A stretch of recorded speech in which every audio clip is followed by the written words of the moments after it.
আর সব শেষ কাকা, আর সব শেষ কাকা, কিতাম কাকা। ও মামা গেরিম করে গেলে কি হইছে কি তুই মরে যাবি না গেরিম করস কা সমস্যা কি এটা কাকা হারবো কাকা আর আরে তোর বউর ব্যাপারে তাই তোর বিয়ের হরে কইছে তোর বইকে দিয়ে খেয়াল রাখ তোর বইয়ের ব্যাপারে একটা সিদ্ধান্ত নিয়ে কিছু একটা কর এর ওরা তুই তো কথা শুনুস না আবার আমি বউ করতেছে তোর বউর কি সেটা কর কাকা কাকা এতে উল্টা পাল্টা করে কাকা ওরা তাই কইছি রম্মা কবিরাজের লগে দেখা করতে রম্মা কবিরাজের লগে দেখা করি হেতার লগে একটা সিদ্ধান্ত যাই তোর বইয়ের বসে আন তুই সেটাও করস না কাকা ইয়ে বসে আনুন লাই তাই রম্মা কবিরাজে কালিয়া রাজ্যে 10,000 টাকা দিয়ে আইছি ও কাকা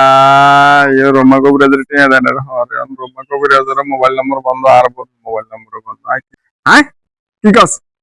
তাহলে তুই বিপদে তুমি উদ্ধার হয়েছে আল্লাহ তোর উদ্ধার করছে তুই আল্লাহর কাছে শুকর করে 2 রেখা শুকর আনার নজ হয়ে আল্লাহর কাছে দোয়া করে দিয়ে গেছে গা বালাই হয়েছে যা রম্মা কবিরাজ তুই 10,000 টাকা লেগেছে তো 10,000 টাকা টেনশন করিস না তুই বড় বিপদে তুমি উদ্ধার হয়েছে এবার বুঝতে বইয়া কত নষ্ট আছিল কবিরাজের লগে ভাগে গেছে তাহলে কাকা আপনি কইছেন আর রম্মা কবিরাজের কাছে গেছি কাকা কাকা আপনিও জানেন কাকা ও কি রেখে থালাই জানে এক কিছু দিন আগে গালে দাঁথা ডালাইন বাটা আমিও জানি রম্মা কবিরাজ জানে কান টান হাঁটালেন তোর ভালো লাগেছে তুই আবার আর উল্টা পাল্টা কথা বলছ বাকস কিনা আগলে মতো আগলে ভাগিয়ে তাই আগলা সিদ্ধানি করে না আগলা আবার কথা কস তবে ভালো করেন যাইতো না